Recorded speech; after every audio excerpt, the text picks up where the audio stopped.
Salut tout le monde, c'est Ayman et j'espère que vous allez bien. La keynote approche à grands pas et nous nous sommes dit avec Nacrium qu'il serait sympa de faire un petit récap de tout ce que nous savons des 4 iPhone 12 dans leurs moindres détails. Dans cette vidéo, nous détaillerons tout ce que nous savons des iPhone 12 et 12 Max ou 12 Plus. Et du côté de sa chaîne, vous trouverez un récap des iPhone 12 Pro et 12 Pro Max. Si au cas où vous ne connaissez pas encore Nacrium, Bon, vous savez quoi, je pense qu'il serait mieux placé que moi pour se présenter. Nax, c'est à toi. Bonjour à toutes et à tous et merci Ayman pour l'accueil sur ta chaîne.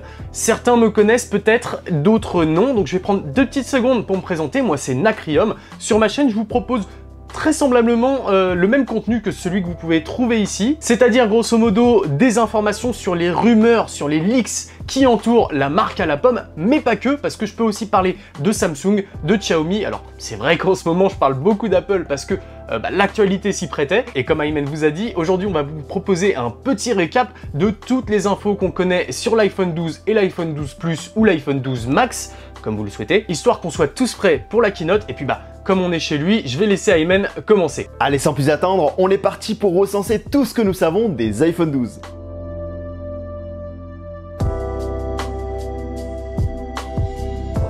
Nous allons tout d'abord commencer par leurs écrans. Nous savons aujourd'hui que leurs écrans auront une taille de 5,4 pouces pour le plus petit format et de 6,1 pouces pour l'iPhone 12 Plus. Ou Max? Oui, ou l'iPhone 12 Max, nous verrons bien qui gagnera ce pari. La grande bonne nouvelle pour cette génération d'iPhone, c'est que tous les modèles auront droit à la technologie OLED. Donc qui dit OLED dit beaucoup plus de contraste, mais aussi moins énergivore. Leurs écrans auront un taux de rafraîchissement de 60 Hz, exactement comme tous les iPhones aujourd'hui. Contrairement peut-être aux iPhone 12 Pro, mais ça Nacrium en parlera bien mieux dans sa vidéo. Concernant leur encoche, eh bien ça a été la grande question pour cette génération d'iPhone. Quand tout le monde, y compris moi, espérait une encoche plus petite, Apple conserverait la même taille que la génération actuelle pour pouvoir y intégrer les différents capteurs. Cela dit, je reste quand même assez sceptique sur la taille d'encoche pour le plus petit format des iPhone 12. Dû à sa taille d'écran, l'encoche ne se ferait que trop remarquer si elle reste la même taille que les autres iPhones, que les autres modèles. Donc, eh bien, à voir si Apple trouvera une petite parade sur ce point. Maintenant que vous savez tout sur les écrans, on va parler de l'interne, de ce qui se passe en hardware à l'intérieur des futurs iPhone 12.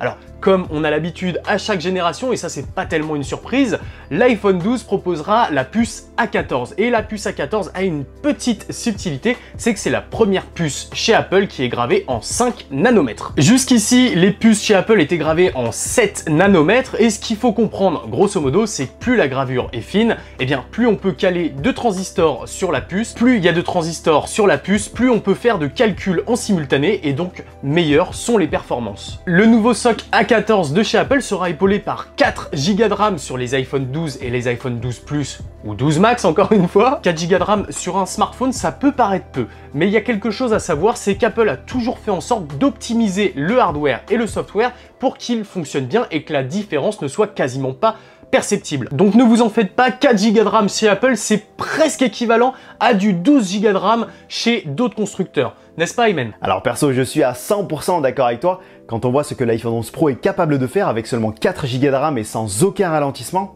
il n'a absolument rien à envier aux autres smartphones. Côté stockage, certaines rumeurs parlaient de la disparition du modèle 64 Go et d'autres disaient le contraire. Donc grosso modo, on est face à deux cas de figure. Le premier où on se retrouverait avec l'entrée de gamme à 64 Go de stockage et qui serait donc suivi par les 128 et 256 Go de stockage, ou alors la disparition effective du 64 Go de stockage, et là dans ce cas-là, inévitablement on se retrouverait avec donc 128, 256 et 512 Go de stockage. Et spoiler alerte, comme d'habitude chez Apple, le stockage ne sera pas extensible. Au-delà de ça, rien n'est encore vraiment sûr sur les connectivités réseau que proposeront ces iPhones. Certains parlaient de la présence uniquement de la 4G, certains parlaient uniquement de la présence de la 5G sur l'ensemble de la gamme, avec les pros également. Certains disaient que les premiers, donc les iPhone 12 et 12 Max ou 12 Plus, seraient en 4G et que les iPhone 12 Pro et 12 Pro Max seraient en 5G.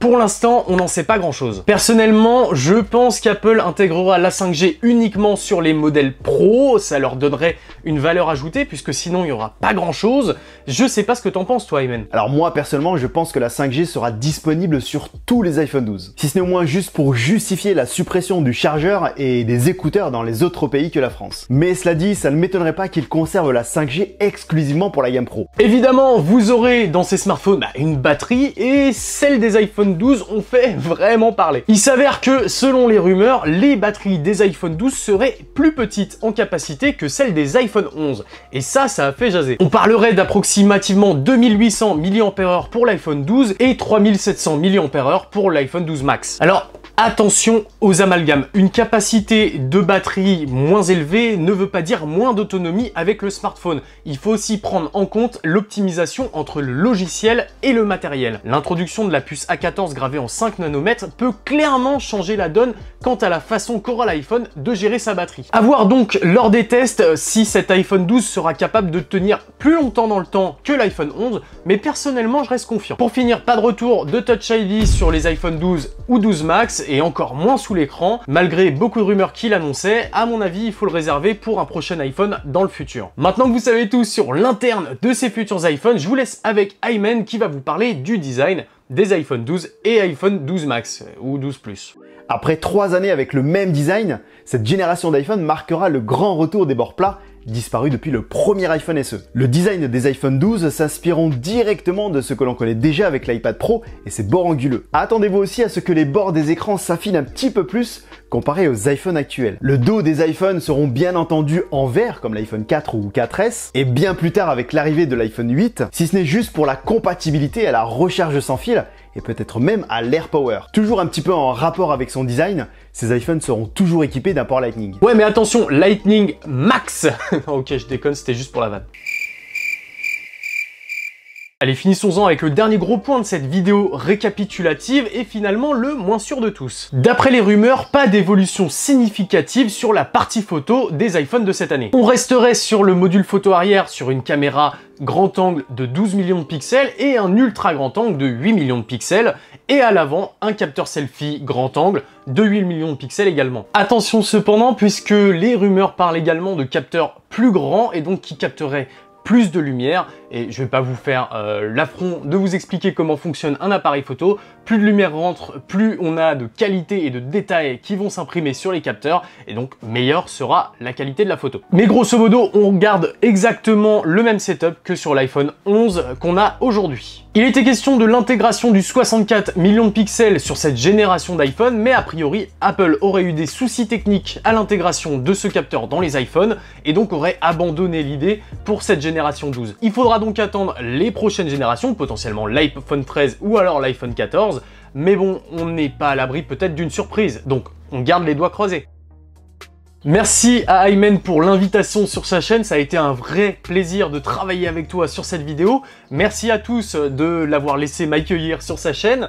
J'espère en tout cas que cette vidéo vous aura plu parce que nous on s'est vraiment éclaté à la faire. On suivait les informations, on parlait ensemble. Quand il y a eu l'information sur la date du 15 septembre, on était comme des foufous à s'envoyer des messages sur Twitter. C'était n'importe quoi, mais ça fait vraiment plaisir d'avoir rencontré quelqu'un qui a la même passion que moi sur les leaks, sur les rumeurs et compagnie. Donc merci à tous et je vous laisse évidemment avec votre youtubeur préféré pour clôturer cette vidéo. À bientôt. Un grand merci à toi Anacreum d'avoir participé à ma vidéo. N'oubliez pas que vous pourrez voir le même style de récap mais cette fois pour les deux iPhone 12 Pro directement sur sa chaîne. Bien sûr, vous trouverez un lien pour sa chaîne et pour la vidéo récap directement dans la description. En tout cas, merci à vous d'avoir visionné cette vidéo jusqu'au bout et si vous l'avez aimé, eh bien n'hésitez pas à liker, à partager, à vous abonner si ce n'est pas encore fait et à cliquer sur la petite cloche de notification pour ne rater aucune de mes prochaines vidéos. Quant à moi, je vous dis à très bientôt et prenez tout soin de vous. Peace!